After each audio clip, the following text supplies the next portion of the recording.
عنه عن أبيه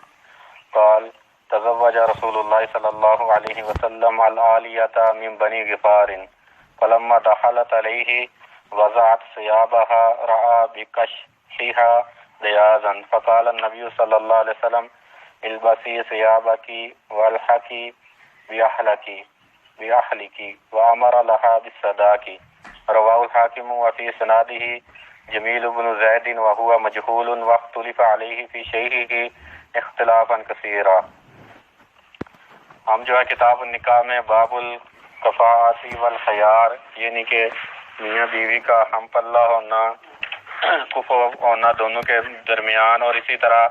میاں بیوی کو نکاح رکھنے کا یا ختم کرنے کا بعض صورتوں میں اختیار ہوتا ہے، وہ پڑھ رہے ہیں۔ تو آج اس باب کے اندر آخری جو ہے اس باب کا درس ہے اس موضوع کے متعلقہ کہ اگر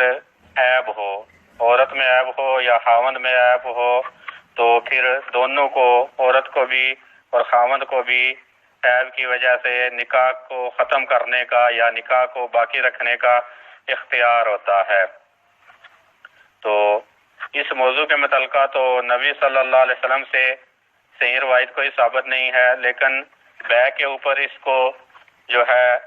قیاس کر کے فقہاء نے یہی حکم بیان کیا ہے کہ عیب کی وجہ سے دونوں کو نکاح ختم کرنے کا یا رکھنے کا اختیار مل جاتا ہے، کیونکہ عیب کو چھپا کے اگر کوئی نکاح کرے گا، عورت کی طرف سے اگر عیب چھپایا گیا یا مرد کی طرف سے عیب چھپایا گیا تو گویا کہ یہ دھوکے کی شکل ہے۔ تو پیچھے ہم کتاب البیوع میں باقاعدہ پڑھ کے آئے ہیں کہ جو بیع غرر ہوتی ہے، دھوکے کی بیع، اس بیع کو ختم کرنے کا اختیار باقی ہوتا ہے۔ تو اس موضوع کے متعلقہ جو روایت حافظ ابن حجر لائے ہیں وہ اس متعلقہ لائے ہیں، نبی صلی اللہ علیہ وسلم کا واقعہ لائے ہیں۔ ویسے تو آج کے درس کے اندر 3 روایات ہم پڑھیں گے جس کے اندر مختلف ایوب کا ذکر ہے۔ پہلی روایت نبی صلی اللہ علیہ وسلم کے متعلقہ لائے ہیں زید بن کعب بن اجرا، وہ اپنے باپ کعب بن اجرا سے بیان کرتے ہیں کہ رسول اللہ صلی اللہ علیہ وسلم نے بنی غفار کی ایک عورت عالیہ نامی عورت، اس کے ساتھ نکاح کیا، شادی کی۔ تو جب وہ عورت نبی صلی اللہ علیہ وسلم کے پاس آئی، یعنی کہ علیحدگی میں جب آئی، اس نے کپڑے اتارے۔ تو میاں بیوی جو ہیں دونوں کا جو ہے یہ کوئی حرج نہیں کہ کپڑے اتارتے ہیں، تو یہ روایت کے اندر جو ہے کہ کپڑے اتارے تو نبی صلی اللہ علیہ وسلم اس عورت کے خاوند تھے تو اس نے آپ کے سامنے کپڑے اتارے، تو نبی صلی اللہ علیہ وسلم نے اس کے پہلو میں سفیدی کو دیکھا، یعنی کہ پھل بیری کی برس کی اس کو بیماری تھی۔ تو نبی صلی اللہ علیہ وسلم نے کہا کہ تو اپنے کپڑے پہن لے اور اپنے گھر والوں کے پاس چلی جا، یعنی کہ یہ آپ نے کہا کہ میں نہیں چاہتا اس نکاح کو باقی رکھنا، تو چلی جا اپنے گھر والوں کے پاس۔ اور آپ نے جو ہے جود و کرم کے واسطے اس کو حق مہر دینے کا بھی حکم دیا۔ تو یہ روایت جو ہے مستدرک حاکم کے اندر امام حاکم لائے ہیں، لیکن اس روایت کے اندر جو ہے ضعف ہے۔ 2 وجہ سے یہ روایت ضعیف ہے، 2 علتیں ہیں اس کے ضعیف ہونے کی۔ ایک تو یہ ہے کہ اس روایت کے اندر ایک راوی مجہول ہے، تو جو راوی مجہول ہو اس کی روایت جو ہے ضعیف ہوتی ہے، کیونکہ شریعت جو ہے وہ محفوظ ہے، ہر راوی کا بتایا گیا ہے کہ فلاں راوی کدھر کا ہے، کہاں سے علم حاصل کیا، اس کی زندگی معمولات کیسے ہیں، تو یہ بیان ہے۔ اگر کسی راوی کی یہ چیز نہ بیان ہو، صرف نام ذکر ہو کہ فلاں نام کا راوی ہے، لیکن ذخیرہ جو کتب ہیں جرح و تعدیل کی، اس کے اندر اس کا کوئی جو ہے علم نہیں کہ کہاں کا ہے، کہاں پڑھا ہے، کہاں کیا معاملات اس کے زندگی کے رہے ہیں، وہ راوی جہالت والا مجہول ہوتا ہے، تو ایسے راوی کی روایت ضعیف ہوتی ہے۔ اور اسی طرح اس روایت کے اندر دوسرا علت ضعیف ہونے کی یہ ہے کہ اس روایت کے اندر جو ہے شیخ جو ہیں امام ترمذی کے، امام حاکم کے جو شیخ ہیں، ان کے اندر جو ہے تضرب ہے، یعنی کہ اضطراب پایا جاتا ہے کہ بعض اوقات شیخ کہتے ہیں کہ یہ روایت اپنے باپ سے کرتا ہوں، بعض اوقات بیان کرنے والا کہتا ہے کہ فلاں بندے سے بیان کرتا ہوں، بعض اوقات کہتا ہے کہ فلاں سے بیان کرتا ہوں، یعنی کہ اسے خود نہیں پتا کہ میں نے یہ بات سنی کس سے ہے۔ کبھی کہتا ہے میں نے باپ سے سنی، کبھی کہتا ہے جی کہ فلاں آدمی سے سنی، کبھی کہتا ہے فلاں آدمی سے سنی، تو یہ ہوتا ہے اضطراب مضطرب روایت، تو یہ بھی ضعیف کی قسم ہے۔ تو 2 علتوں سے یہ روایت تو ضعیف ہے، لیکن جو ہے عیب کے پائے جانے کی وجہ سے جو ہے میاں بیوی کو اختیار مل جاتا ہے نکاح کو باقی رکھنے کا یا ختم کرنے کا۔ تو کیونکہ اس روایت کے اندر جو عیب بیان ہوا ہے وہ پل بحری برس کا عیب تھا اس عورت کو، تو نبی صلی اللہ علیہ وسلم نے نکاح کو ختم کیا، کیونکہ نکاح کا ایک مقصد یہ ہے کہ میاں بیوی کے درمیان جو ہے محبت پیدا ہو، نفرت نہ ہو۔ تو اگر ایسی بیماری ہے جو خاوند پسند نہیں کرتا تو پھر نفرت رہے گی، تو جو نکاح کا مقصد ہے وہ نہیں ہوگا پورا۔ اللہ رب العزت فرماتے ہیں جعل بینکم مودۃ ورحمہ، کہ اس رشتے کو محبت اور رحمت کا بنایا باعث۔ تو اگر یہ عیب ہوگا تو محبت نہیں ہوگی بلکہ نفرت ہوگی۔ تو اس لیے جو ہے عیب کی وجہ سے یہ شریعت نے اختیار دیا ہے کہ وہ باقی رکھے نکاح کو یا ختم کر دے۔ اور جب عیب کی وجہ سے نکاح ختم کیا جائے گا تو یہ ہے کہ حق مہر عورت کو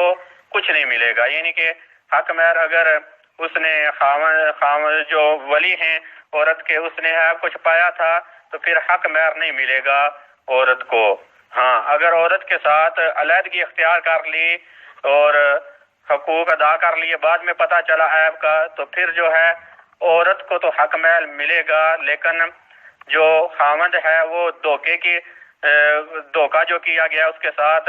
وہ ولی سے اپنا حق مہر مانگے گا۔ عورت کو تو مل جائے گا کہ اس کے ساتھ علیحدگی اختیار ہو گئی ہے، لیکن وہ جا کر جو اس نے حق مہر دیا تھا وہ ولی سے مانگے گا کہ میں نے حق مہر اتنا دیا ہے، تو نے بتایا نہیں، دھوکہ کیا ہے، لہذا مجھے بھی دو تم۔ تو یہ ہے حکم دھوکے کے اندر جو ہے حق مہر ملنے کا۔ اگلی روایت بھی سعید بن مسیب سے مروی ہے، یہ تابعی ہیں، یہ کہتے ہیں کہ حضرت عمر بن خطاب رضی اللہ تعالیٰ عنہ صحابی رسول جو ہیں، انہوں نے کہا کہ جو آدمی کسی عورت کے ساتھ نکاح کرے اس کے ساتھ جو ہے علیحدگی بھی صحیح طرح اختیار کر لے، دخول بھی کر لے، اور پھر وہ پائے کہ اس عورت کو برس کی بیماری تھی یا جنون کی یعنی کہ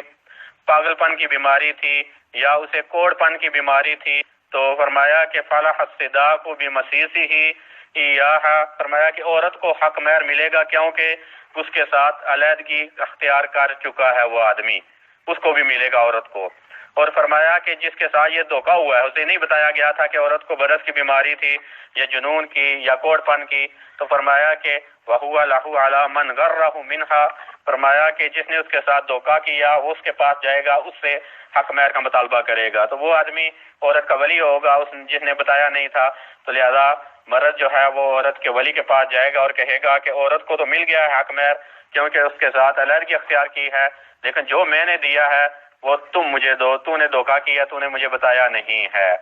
تو یہ روایت جو ہے سعید بن منصور لائے ہیں اپنے سنن کے اندر، اور امام مالک بھی موطا کے اندر لائے ہیں، اور اسی طرح ابن ابی شیبہ جو ہیں اپنے مصنف کے اندر لائے ہیں، اور اس کے راوی جو ہیں وہ ثقہ ہیں۔ اسی طرح جو ہے یہ تو بیماری ہے کہ جس کے ساتھ نفرت پیدا ہوتی ہے، پل برس کی بیماری ہے یا جنون کی بیماری ہے، اور اسی طرح کوڑ پن کی بیماری کے متعلق تو صحیح روایت کے اندر یہ بھی ہے، صحیح مسلم وغیرہ کی روایت ہے کہ اللہ کے نبی صلی اللہ علیہ وسلم نے فرمایا کہ فرّ من المجذوم فرارک من الاسد، فرمایا کہ کوڑ پن کے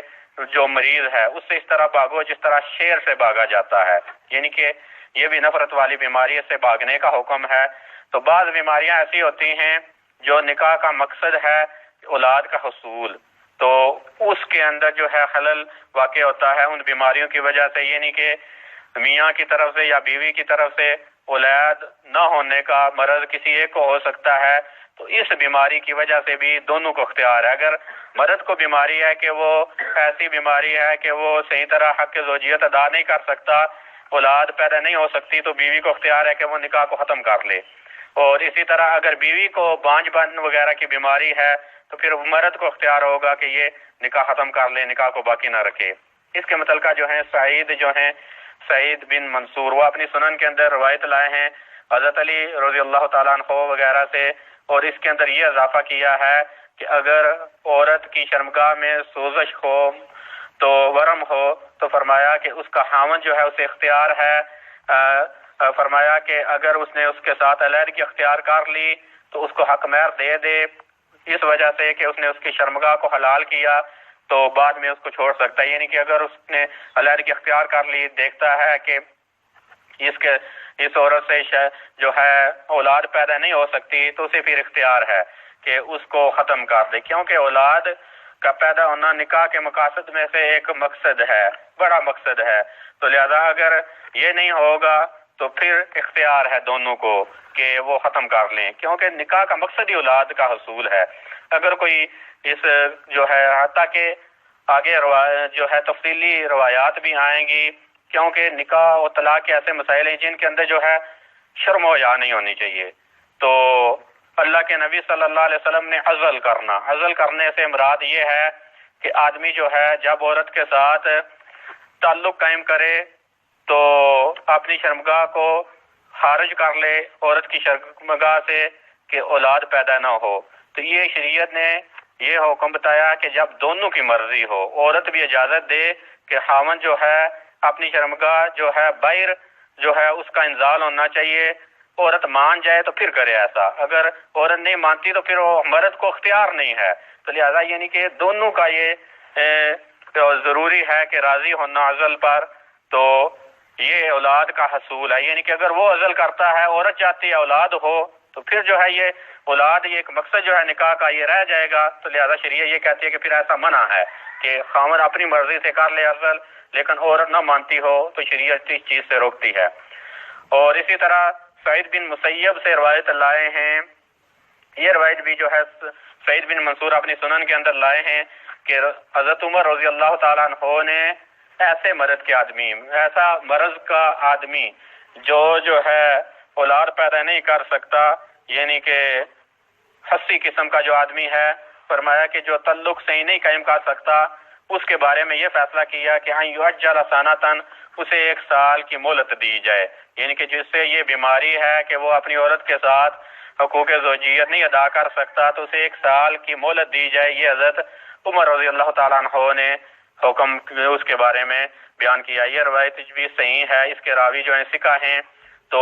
ایسا مرد ہے جس کو ایسی بیماری ہے کہ وہ حق زوجیت نہیں ادا کر سکتا، تو اسے 1 سال کی مہلت دی جائے گی کہ وہ اپنا علاج کروائے۔ تو 1 سال اس لیے کہا ہے کہ 1 سال کے اندر 4 موسم آتے ہیں، تو ہو سکتا ہے کہ کسی ایک موسم میں اس کا جو ہے شہوت اس کے اندر کمزوری ہو، اگلے موسم کے اندر اس کا جو ہے یہ معاملہ درست ہو جائے۔ تو اس لیے شریعت نے حضرت عمر رضی اللہ تعالیٰ عنہ نے اس حکمت کے تحت ایک پورا سال دیا ہے کہ 4 موسم آ جائیں گے تو کسی یہ نہ ہو اعتراض کہ فلاں موسم کے اندر جو ہے مرد کی شہوت جو تھی کمزور پڑنے کا اندیشہ تھا، تو لہذا اس کے ساتھ زیادتی ہوئی ہے، ناانصافی ہوئی ہے۔ تو اس لیے حضرت عمر بن خطاب رضی اللہ تعالیٰ عنہ نے پوری حکمت کے ساتھ یہ فیصلہ کیا کہ 1 سال کی اسے مہلت دی جائے گی، 1 سال کے اندر وہ علاج کروا لے، اگر نہیں کرواتا، نہیں تندرست ہوتا، تو سمجھا جائے گا کہ یہ ایک ایسا آدمی ہے کہ جو خسی قسم کا آدمی ہے، اولاد پیدا نہیں ہو سکتی اس سے، تو پھر عورت کو اختیار ہوگا کہ وہ نکاح کو ختم کر لے۔ تو لہذا یہ ایک اختیار اور طلاق یہ دونوں الگ الگ چیزیں ہیں۔ اختیار یہ ہوتا ہے کہ اختیار کے اندر آدمی جو ہے حق مہر واپس لے لیتا ہے، لیکن طلاق کے اندر جب ایک آدمی نے خلوت اختیار کر لی بیوی کے ساتھ، تو پھر اسے طلاق دیتے وقت حق مہر واپس نہیں ملتا۔ حق مہر جو اس نے دیا تھا عورت کو، عورت کا ہی ہے، نہیں لے گا وہ، لیکن اختیار کے اندر اسے اجازت ہوتی ہے کہ وہ حق مہر دیا ہوا واپس لے سکتا ہے۔ یہ ہے تھوڑا سا فرق ان کے اندر۔ لیکن یہ جو اختیار ہے یہ 2 شرطوں کے ساتھ ہے کہ اگر اس آدمی کو جو مطالبہ کرتا ہے عدالت میں جا کر ہی اختیار ہوتا ہے، تو اگر کوئی آدمی مطالبہ کرتا ہے کہ میں فلاں عورت کے ساتھ نہیں رہنا چاہتا، ایک تو یہ ہے کہ وہ جب مطالبہ کر رہا ہے نکاح سے پہلے اسے اس چیز کا پتہ نہیں تھا، یعنی کہ نکاح سے پہلے اسے یہ نہیں پتا تھا کہ فلاں عورت کے اندر فلاں عیب ہے، یہ ایک شرط ہے۔ اگر اسے پتا تھا نکاح سے پہلے، وہ مان گیا اور اس کے بعد نکاح کیا اور بعد میں کہتا ہے کہ میں نہیں رہنا چاہتا، مجھے اختیار دیا جائے نکاح ختم کرنے کا، تو یا عورت کہتی ہے، عورت کو پتا تھا کہ خاوند کے اندر یہ ایک عیب ہے، لیکن بعد میں کہتی ہے کہ میں نہیں رہنا چاہتی، تو پھر جو ہے اس کو اختیار نہیں ہوگا، کیونکہ اسے پتا تھا، نہ کرتی پہلے نہ نکاح کرتے اس کے ساتھ، اگر نکاح کر لیا ہے تو پھر اختیار نہیں ہوگا۔ دوسری شرط یہ ہے کہ نکاح کرنے کے بعد دونوں میں سے ایک جو ہے راضی بھی نہ ہوا ہو، یعنی کہ مرد یا بیوی میں سے جس کو بھی بیماری ہے، دوسرا جو ہے فریق وہ راضی نہ ہو۔ مثلا بیوی کو بیماری تھی، خاوند نکاح کے بعد راضی ہو گیا کہ جو ان سی مرضی ہے، بیماری ہے، اب نکاح ہو گیا ہے، میں نے اس کو قبول کیا، تو پھر جو ہے یہ نہیں ہے کہ کچھ ہفتے کے بعد اٹھے اور خاوند یہ کہے کہ میں جو ہے اب نہیں رہنا چاہتا، مجھے اختیار دیا جائے. نہیں، اب اختیار نہیں ملے گا، کیونکہ ایک دفعہ وہ راضی ہو چکا ہے تو راضی ہونے کے بعد اختیار نہیں ہوتا. تو یہ ہے کہ اگر شروع میں پتہ تھا یا نکاح کے بعد راضی ہو گیا ہے تو پھر اختیار نہیں ہوگا. یہ دو شرائط ہیں کہ نکاح سے پہلے پتہ بھی نہ ہو اور بعد میں آدمی راضی بھی نہ ہو تو تب اختیار ہوگا. تو کل کے درس کے اندر جو ہے نیا باب شروع ہوگا، باب عشرت النساء، یعنی کہ عورتوں کے ساتھ معاشرت، رہنے سہنے کا کیا طریقہ ہے، شریعت کیا سکھاتی ہے، کس طرح رہا جائے عورتوں کے ساتھ، اس کے متعلقہ بیان ہوگا. واستغفر اللہ لی ولکم ولسائر المسلمین والمسلمات، وآخر دعوانا ان الحمد للہ رب العالمین.